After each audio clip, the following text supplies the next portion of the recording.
नमस्कार दोस्तों, welcome to our YouTube channel Vantika Tech, जहां पर हम कृषि और खेती से संबंधित अनेक प्रकार की जानकारी शेयर करते रहते हैं। आज की इस वीडियो में हम बात करेंगे जैसिड्स की, जिसे हम सरल भाषा में हरा तेला भी कहते हैं। खासतौर पर ये कपास की फसल का एक आम कीट है जो फसल को एक बहुत बड़ा नुकसान पहुंचा सकता है। इस वीडियो के अंदर हम इनके लक्षण के बारे में देखेंगे, किस प्रकार से फसल को ये नुकसान पहुंचाते हैं और किस प्रकार से आप इसका कंट्रोल कर सकते हैं। जैसिड, जिसे लीफ हॉपर भी कहा जाता है, कपास के पत्तों के निचले भागों में पाए जाते हैं। वो पत्तों का रस चूसना प्रारंभ कर देते हैं और रस चूसने के साथ साथ वो एक टॉक्सिन यानी कि जहरीला पदार्थ रिलीज करते हैं, जिससे क्या होता है कि जो लीफ होती है ना, उसके ऊपर धब्बे बनना प्रारंभ हो जाते हैं।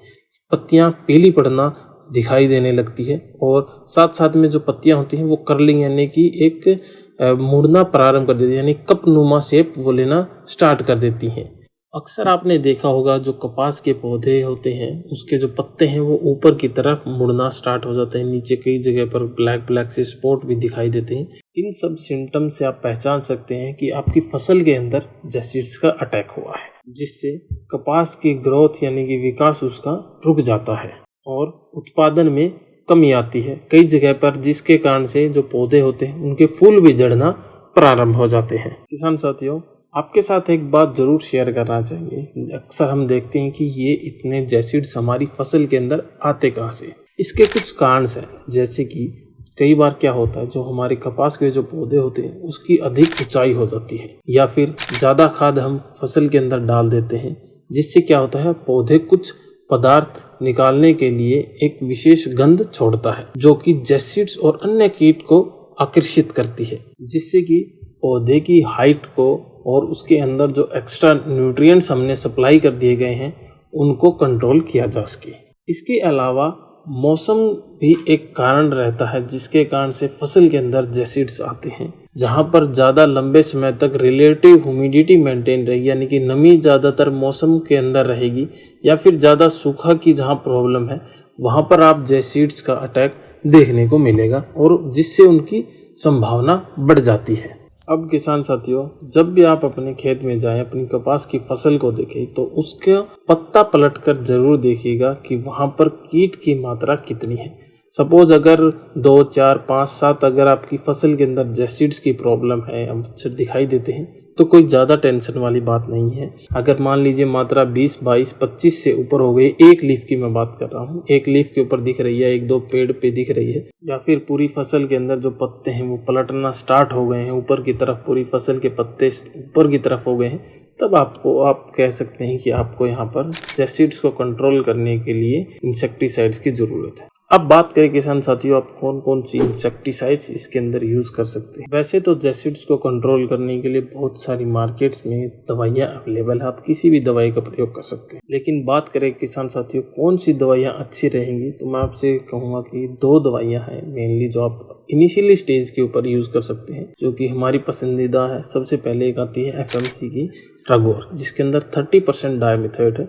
सबसे कीमत में यानी कि आप मान सकते हैं सबसे सस्ती और सबसे टिकाऊ जो दवाई है वो यही है। मात्रा की बात करें तो साथियों आप 400 ml प्रति एकड़ के लिए यूज़ कर सकते हैं।